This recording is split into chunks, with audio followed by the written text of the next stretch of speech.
आप सभी को जय मसीह की गुड इवनिंग। इस संध्या के बेला में आप सभी का स्वागत है। एक बार फिर से हम क्लास में आगे बढ़ रहे हैं और आज हम देखने वाले हैं, जैसे कि हम सभी जानते हैं गर्मी बहुत तेज़ है और उमस का समय चल रहा है। आप अपने घरों में सुरक्षित रहिए और धूप से बचिए। लगातार पानी पीजिए जिससे आप लू लगने से बच सकते हैं। प्याज खाइए जिससे आप लू लगने से बच सकते हैं। और इस सारी चीज़ों को आप करते रहिए ताकि आप जो हैं वो सुरक्षित रहें। चलिए हम क्लास में आगे बढ़ते हैं और मत्ती रचित सुसमाचार 17 अध्याय और उसका 14 पद से आगे हम देखने वाले हैं, जहाँ दुष्टात्मा ग्रस्त बालक की चंगाई के विषय में हमको वर्णन मिलता है। चलिए देखते हैं। जब भीड़ के पास पहुँचे तो एक मनुष्य उसके पास आया और घुटने टेक कर कहने लगा।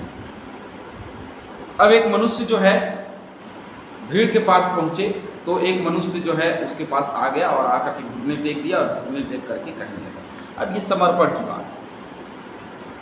हे प्रभु, मेरे पुत्र पर दया कर, क्योंकि उसको मिर्गी आती है और वह बहुत दुख उठाता है और बार बार आग में और बार बार पानी में गिर पड़ता है। अब सोचिए, एक बालक बार बार आग में गिर जा रहा है, जलता तो होगा, बार बार पानी में गिर जा रहा है, परेशानी तो उसको होगी, बहुत तकलीफ में है वो बालक। और उसका पिता जो है उसके पास में पहुंचा है और घुटने टेक करके बड़ा गिड़गिड़ा रहा है, रो रहा है कि प्रभु मेरे मुझ पर दया कर दे प्रभु, ये बातें हैं प्रभु, और तू हर एक समस्याओं को दूर करने वाला खुदावन, तू दूर कर दे। मत्ती 4 उसके 24 को जब हम पढ़ेंगे तो वहाँ देखने को मिलेगा। चलिए पढ़ ही लेते हैं। बहुत बार हमने उसको पढ़ा है वो स्थान, लेकिन एक बार फिर से हम पढ़ते हैं उसको।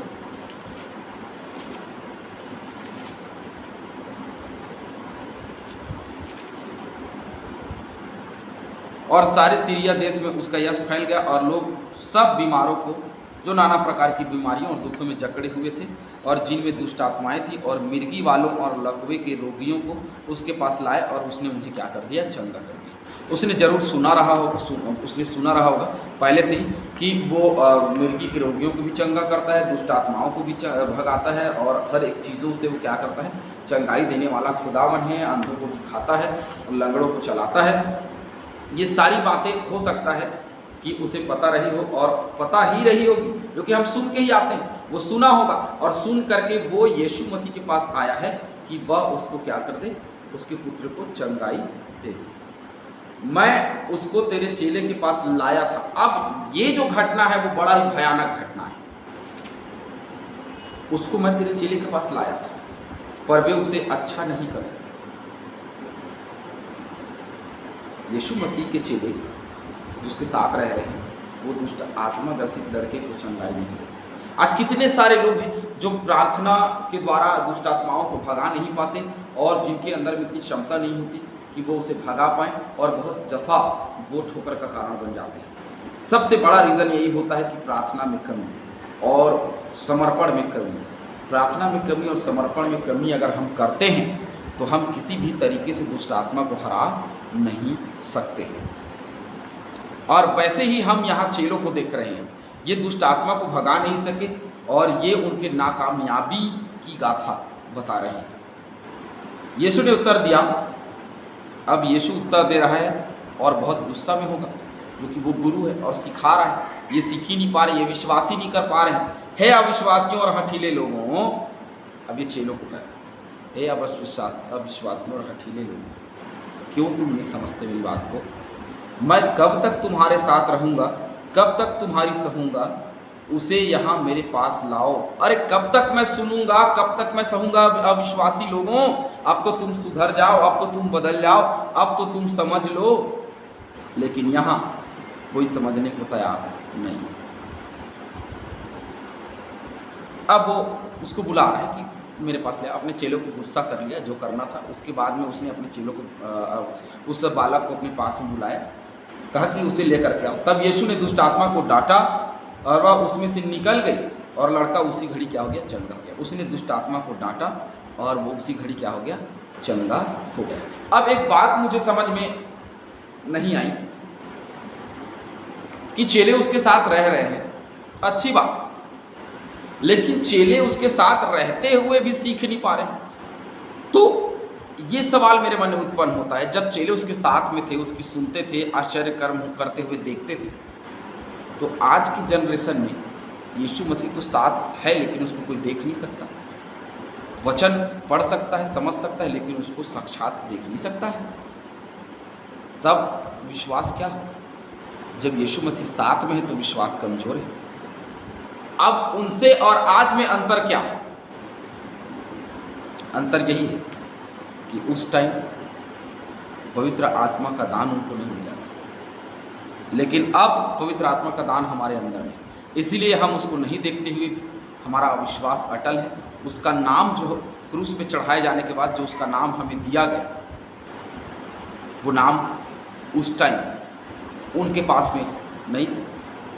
यीशु मसीह के नाम से वो भगा सकते थे, लेकिन यीशु मसीह साथ में थे, इसीलिए वो करने में असफल हुए, क्योंकि पवित्र आत्मा का दान उन्हें नहीं मिला था। और जब पवित्र आत्मा का सामर्थ हमारे जीवन में है और उस पवित्र आत्मा की सामर्थ को जब हम ले करके जाते हैं और जब हम प्रार्थना करते हैं, तो प्रभु की सामर्थ उस स्थान पे उतरती और प्रभु क्या करता है? रोगों को, दुष्ट आत्मा ग्रसित लोगों को चंगाई देता है। तब चेलों ने एकांत में यीशु के पास आकर कहा, हम उसे क्यों, अब ये सवाल कर रहे हैं कि हम उसे क्यों नहीं निकाल पाए?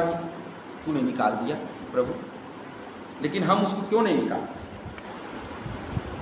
तूने, हम तेरे साथ में रह रहे हैं और हम तेरे वचनों को सुन रहे हैं, सीख रहे हैं, लेकिन फिर हम उनको निकाल क्यों नहीं पाए?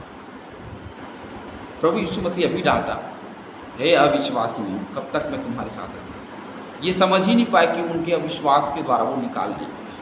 विश्वास नहीं था, इसलिए वो निकाल नहीं पाए। अपने आप में विश्वास रखना बहुत जरूरी है कि प्रभु मेरे द्वारा सामर्थ्य के काम करेगा, प्रभु मेरे द्वारा आश्चर्य कर्म करेगा, मैं केवल एक जरिया हूँ, प्रभु का ही काम है जो हो सकेगा। ये ताकत, ये हिम्मत, ये विश्वास रखना आज बहुत जरूरी है, और ये उनके चेलों में बिल्कुल नहीं थी। अब आगे वो उस बात को बता रहा है। उसने उनसे कहा, अपने विश्वास की घटी के कारण तुम उसको नहीं निकालते, क्योंकि मैं तुमसे सच कहता हूँ, यदि तुम्हारा विश्वास राई के दाने के बराबर भी हो तो इस पहाड़ से कह सकोगे, यहाँ से सरक कर वहाँ चला जा, तो वह चला जाएगा, और कोई बात तुम्हारे लिए असंभव ना हो। तुम विश्वास करोगे, उसने कहा, तुम विश्वास करोगे तो कोई भी बात तुम्हारे लिए असंभव नहीं होगी। लेकिन यहाँ समस्या ये हो रही है चेलों के साथ में कि ये विश्वास कर नहीं पा रहे।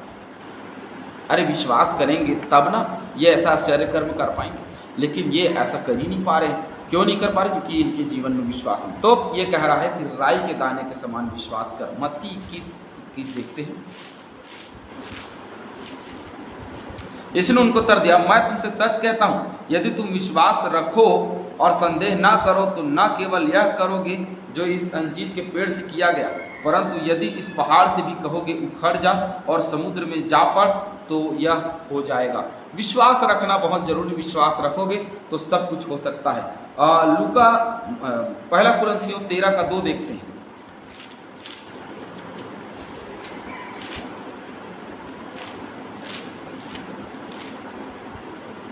और यदि मैं भविष्यवाणी कर सकूं और सब भेदों और सब प्रकार के ज्ञान को समझूं और मुझे यहाँ तक पूरा विश्वास हो कि मैं पहाड़ों को हटा दूं, परंतु प्रेम न रखूं, तो मैं कुछ भी नहीं।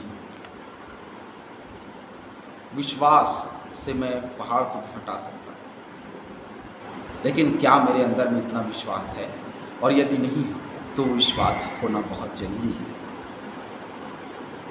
हमने अद्भुत विश्वास के विषय में वीडियो बनाए, इसलिए मैं बहुत ज़्यादा नहीं कहूँगा आगे।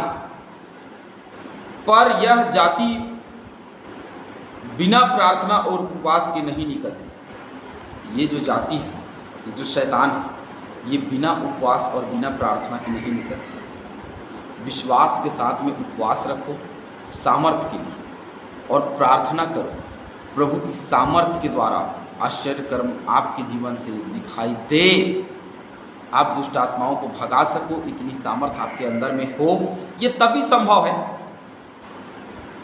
ये तब संभव है जब मैं और आप प्रार्थना करेंगे और उपवास रखेंगे। 22वां, जब वे गलील में थे तो यीशु ने उनसे कहा, मनुष्य का पुत्र मनुष्य के हाथों में पकड़वाया जाएगा।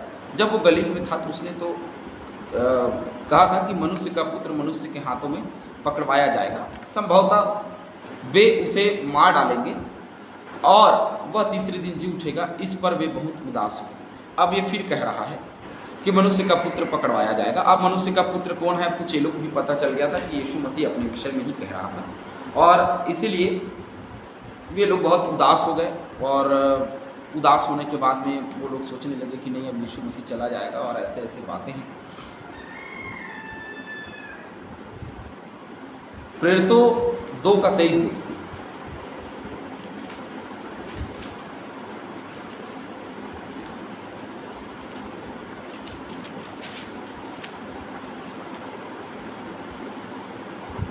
उसी यीशु को जो परमेश्वर की ठहराई हुई योजना और पूर्व ज्ञान के अनुसार पकड़वाया गया।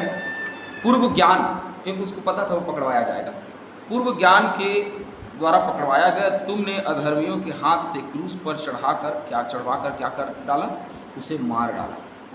उसकी शिक्षा थी कि वो पकड़वाया जाए। वो पहले से ही जानता था कि वो पकड़वाया जाएगा। उसको पूर्व ज्ञान था, पूर्वानुमान था कि पकड़वाया जाएगा और वो मारा जाएगा और तीसरे दिन वो जी उठेगा।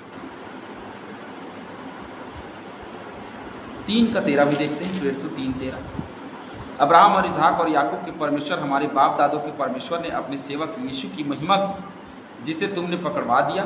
और जब पिलातुस ने उसे छोड़ देने का विचार किया, तब तुमने उसके सामने उसका क्या कर दिया, इनकार कर दिया। तुमने कहा कि हमारे लिए बरअब्बा को छोड़ दो और इसको क्या कर दो, क्रूस पर चढ़ा दो। ये आगे की घटना की बातें हैं, और इन घटनाओं को यीशु मसीह अपने चेलों को कह रहा है। इसलिए वे लोग उदास हो गए और हताश और निराश हो गए, और वो अब हताश और निराश हो गए कि अब यीशु मसीह हमारे बीच से चला जाएगा। इस प्रकार से उनके जीवन में प्रभु ने साफ तौर पे कहा, विश्वास करोगे तो सब कुछ हो सकता है। विश्वास करना जरूरी है, उसके साथ में प्रार्थना करना और उपवास रखना बहुत जरूरी, तब सामर्थ्य के काम हम कर सकेंगे। आलसीपना में सामर्थ्य के काम कभी नहीं होता।